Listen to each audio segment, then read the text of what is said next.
there's text messages and internet evidence that she's planning to hit a lick or to rob somebody. And so when asked if her fingerprints might be found inside of Jarrell's car, Hawkins reportedly replied, "It's not going to be on no weapon though." But the moment investigators asked about a message she sent saying she was going to make a quote play, Hawkins allegedly stopped talking. In 2025, around 1:15 a.m., when I was arrested a month later for her alleged role in the shooting, along with her 18-year-old boyfriend. Now, what exactly happened to Jarrell Pryor?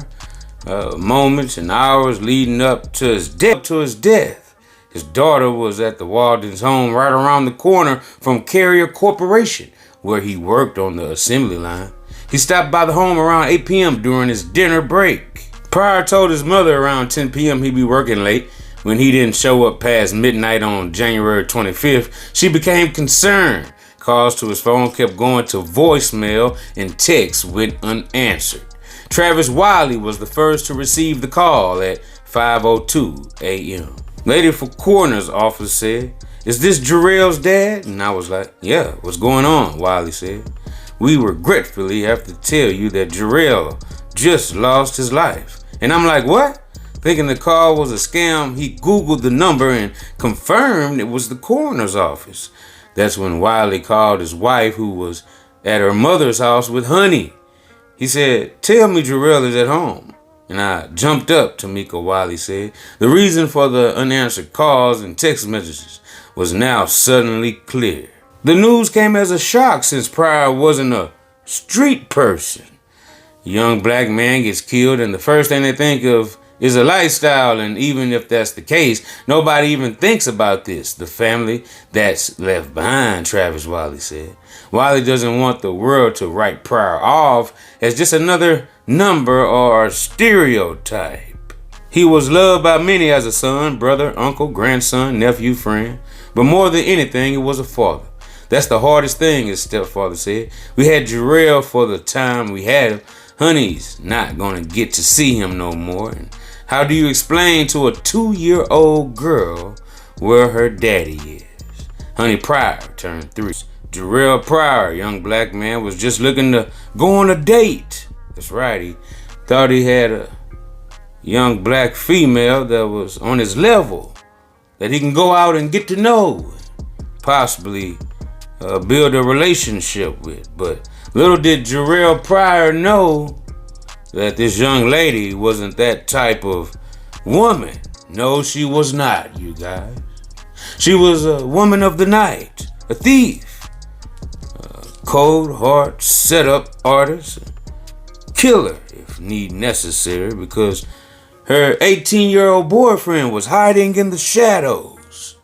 There's another secret that this young lady, Alexis Hawkins, did not tell Jarrell Pryor about prior, no pun intended, to the date.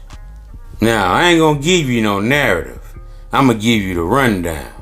And from what I gather so far, this young lady, Alexis Hawkins, she was the one who initiated hitting licks and robbing people, right? She initiated the conversation and the plan, right? Conspired to rob people, set up people.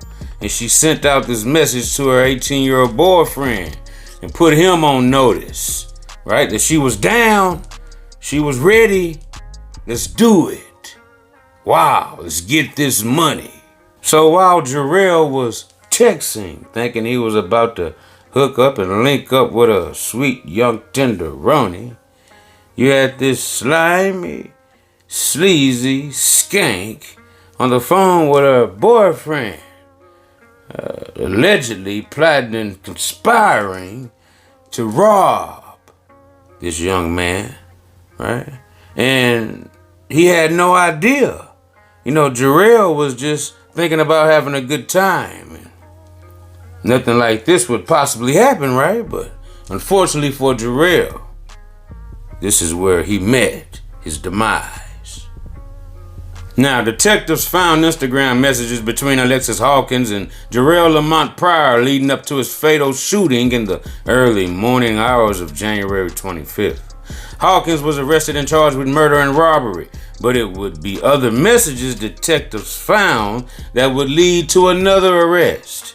Hours before she and Pryor orchestrated a late-night date, she was messaging another man. She texted, quote, "Been trying to find some licks if you need me to rob anybody down here," end quote, she texted, according to court documents.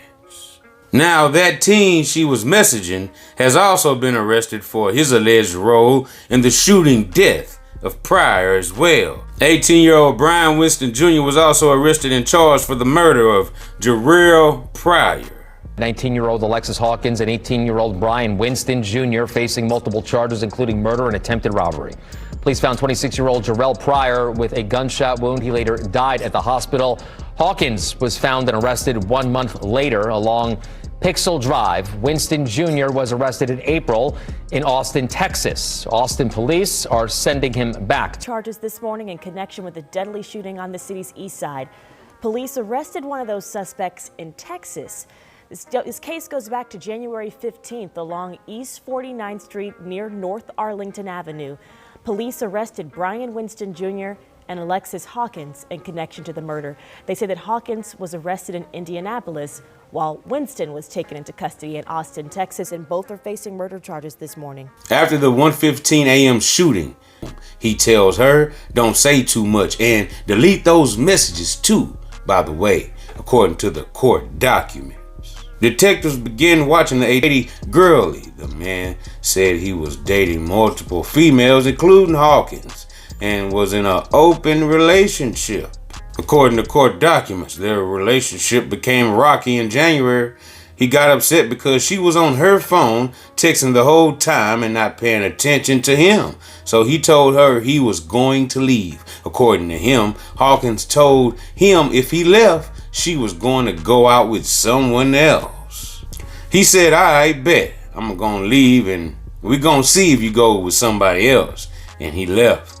A search warrant for Hawkins' phone revealed a conversation permanently deleted between her and the teen, which appears to be a planned robbery around the same time that Hawkins was meeting Pryor.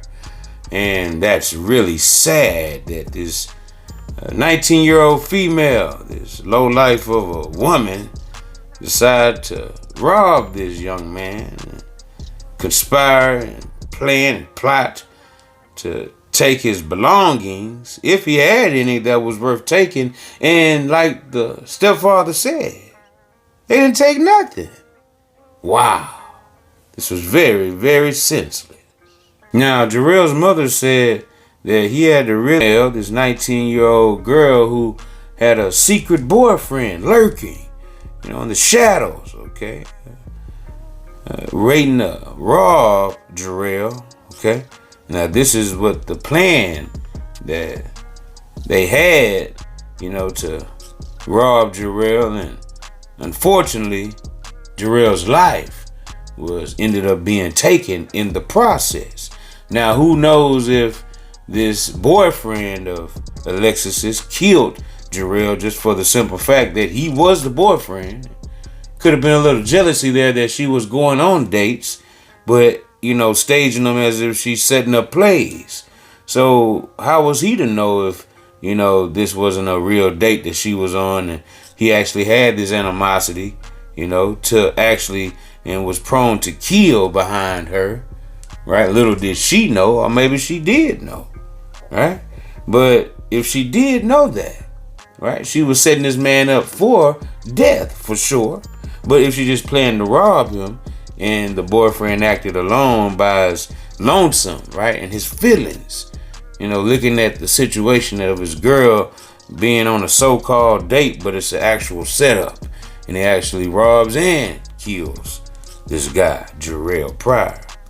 So who knows how the jury will look at it comes trial. Now, according to court documents, the mother was saying that Alexis Hawkins, her daughter, was hanging around undesirables, the wrong crowd, hanging around pimps, for God's sakes. And if that's the case, well, why are you out here setting guys up, Alexis? You should have been setting up your OnlyFans. That's right. You should have set up a OnlyFans page and got your money on the legal way. I mean, when you read the probable cause affidavit, Kennedy, you see that Alexis's mom kicked her out of the house because Alexis was hanging out with pimps, and that's her own words, the mom's words, and other kind of ne'er-do-wells. And so if I'm Brian Winston's attorney, I'm saying, you know, he has nothing to do with this. And Alexis is hanging out with these kind of, you know, this wild crowd. You out here setting up guys, putting your life in danger. Look, that right there don't make sense. You know, now you done lost your life, you know, to the prison system, because that's where you're going, right? For setting up these plays, as you call them, okay? For what? That man ain't even had nothing. Well, y'all gonna learn, man. Hard head make a soft ass. Right, so you call up your 18-year-old YN to do what? Exactly what he did. Make the situation even worse. You could have finessed Jarrell on your own, Alexis. Shh, that's what's wrong with y'all, man. You're lazy, you know what I'm saying? You don't want to work, right? Think everybody's make a play, right? And they didn't want to work. They didn't want to, you know, get out here and, you know, get it the legal way. Nah. They wanted to rob. They wanted to kill. They wanted to take. Now, they must pay the price for those actions. Now, it amazes me that people really think that they're going to get away with murder nowadays with all the technology that's out here. But carry on. More crime stories for me to report on, right? But anyway, you know, with Alexis Hawkins having her DNA all over the car. That's right. Yeah, she was being a smart mouth. Well, yeah, you might find my DNA all over Jarrell Pryor's car inside. Yeah, I was in there. We rode around, but guess what? I bet my fingerprints won't be on any weapon. That's what she, you know, basically told the law enforcement, like bragging about it, like, yeah, I bet mine won't, but yeah, I do know whose. Yeah, her boyfriend, Brian Winston Jr. That's who fingerprints were definitely on that murder weapon connected to the murder of Jarrell Pryor, who Alexis Hawkins was just sitting in the car with during the murder. And then the stepfather of Jarrell said he was trying to get out the car. That's where they found him, right there on the side of her. What happened? And this is just a week later when she was questioned. How a young mind like that, just 19 years old, up and forget what happened last week, especially a shooting, a killing, a murder. How did you forget that? It's very suspicious. But never that they were going to get caught for this murder of Jarrell Pryor. When Jarrell Pryor agreed to meet a woman he connected with online, he thought it was just a first date. He had no idea it would be his last night alive. Jarrell was a proud father, a girl dad. Now that little girl has to face a world without him. No more bedtime stories, no father-daughter dances, and one day, no dad waiting at the end of the aisle to walk her into a new chapter of life. What started as a simple night out allegedly ended in a deadly setup. Indianapolis police say Jarrell was ambushed, allegedly lured into a trap by the very woman he'd hoped to get to know. She reportedly was not alone. Detectives believe she was working with her boyfriend. An alleged plan to rob Jarrell turned violent and ended in murder. For this story, we take you to Indianapolis, Indiana, January 2025. According to court documents obtained by Law and Crime, Jarrell Pryor's murder began with a text and ended with an alleged deadly setup. Just hours before he was killed, police say Jarrell messaged a young woman he'd met online, 19-year-old Alexis Hawkins. The message was just 3 words: when you free. The affidavit says Hawkins responded.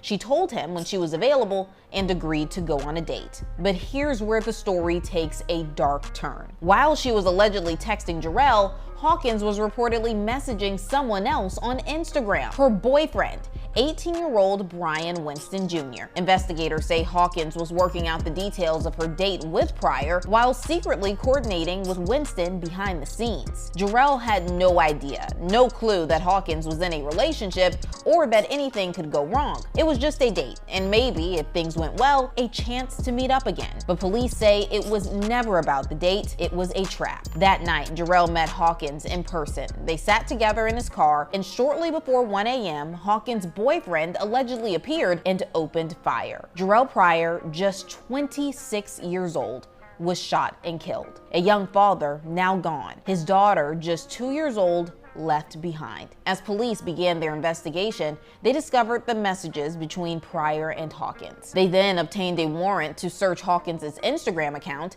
and what they allegedly found raised even more red flags. Investigators say she searched phrases like news today near me, and shootings Keystone, all on the day of the murder. Police also discovered that Hawkins had allegedly messaged several people asking for a ride near the location of the shooting around the time Jarrell was killed. When detectives questioned Hawkins the following week, she allegedly claimed she couldn't remember much about that night. She reportedly insisted she didn't have a weapon and told police, "No weapon to say I did anything. My fingerprints aren't on anything." When asked if her fingerprints might be found inside of Jarrell's car, Hawkins reportedly replied, "It's not going to be on no weapon though." But the moment investigators asked about a message she sent saying she was going to make a, quote, play, Hawkins allegedly stopped talking and asked for a lawyer. She was arrested shortly after and charged with murder and robbery resulting in serious bodily injury. Winston was charged as well with murder, felony murder,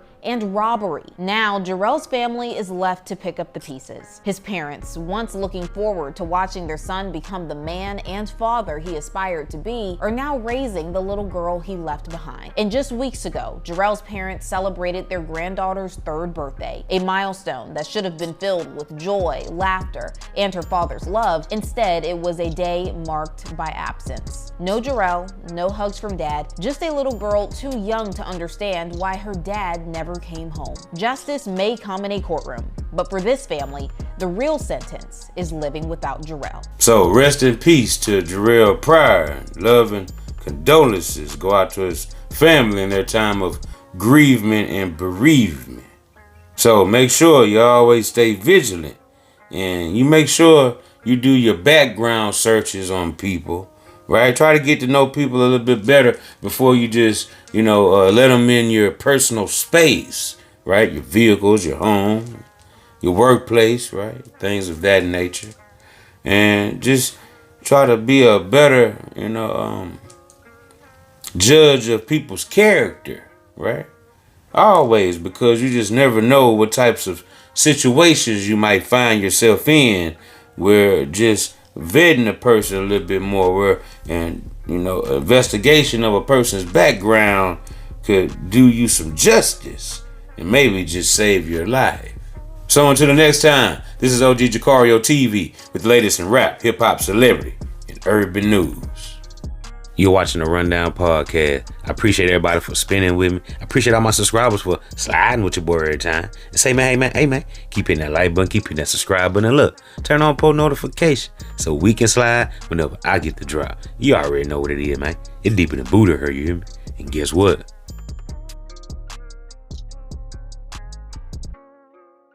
I'm gone.